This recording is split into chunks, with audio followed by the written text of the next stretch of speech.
How to disable notifications on Android applications.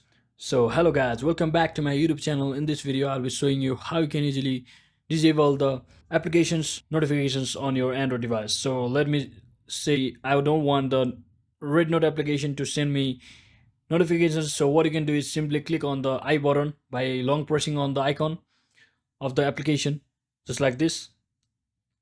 And once you do that, you will be heading over to this page where you can see the notifications which is allowed. You can also turn this option to keep it silent notification, which means notifications will arrive but your notifications will be in a silent mode. That means you won't be allowed with a vibration on your device. So to completely turn it off, what you can do is it won't show pop up in the silent menu. So to completely turn it off, you can simply turn the button by like this, and once you do that, you won't be getting any more notifications from this particular application. So it's the same process for every single application.